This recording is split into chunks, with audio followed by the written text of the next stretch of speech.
더불어민주당 이재명 대표가 대장동 일당에게 개발이익 지분 일부를 넘겨받기로 한 계획을 직접 승인했다고 검찰이 잠정 결론 내렸습니다. 대장동 일당들의 각종 요구도 직접 보고받고 결재했다고도 판단했는데 오는 28일 이 대표 소환 조사에서 사실관계를 놓고 최대 쟁점이 될 것으로 보입니다. 홍민기 기자입니다. 서판교 터널 개설 등 개발 관련 공무상 비밀을 빼돌려 부당 이득을 챙긴 혐의로 추가 기소된 김만배 씨 등 대장동 일당. 검찰이 작성한 57쪽짜리 공소장에는 이재명 대표의 이름이 145차례 등장합니다. 검찰은 먼저 이 대표가 성남시장 시절 대장동 개발 이익 가운데 김 씨 몫의 절반을 나중에 넘겨받기로 한 계획을 직접 승인했다고 봤습니다. 지난 2015년 민간업자들은 대장동 개발 이익을 어떻게 나눌지 논의했는데 이 자리에서 김 씨가 유동규 전 성남도시개발공사 본부장에게 이 시장 측에 자신의 지분 절반가량을 주겠다고 말했다는 겁니다.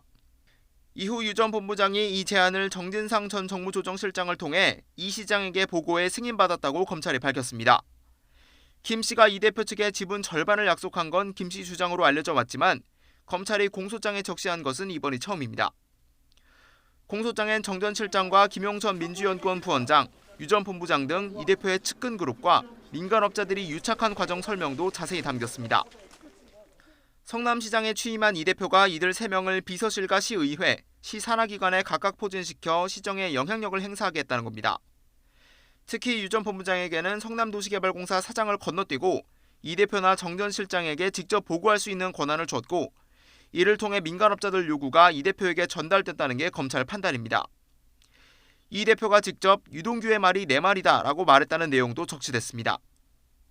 검찰은 또 이 대표가 민간 합동개발을 위한 공사 설립, 사업자 선정 과정에서 건설사 배제 등 민간업자들의 요구를 유 전 본부장에게서 보고받았고 일부는 결재 서류에 따로 적어넣어 승인하기도 했다고 잠정 결론 내렸습니다.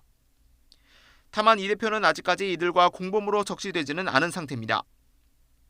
공소장 내용에 대해 정 전 실장 측은 이익 분배와 관련한 보고를 받은 적도 전달한 적도 없다며 검찰이 물증 없이 유 전 본부장의 증언만으로 무리한 추측을 하고 있다고 반박했습니다. 이 대표 역시 그동안 단 한 푼도 약속받은 적 없다는 입장을 밝혀왔습니다.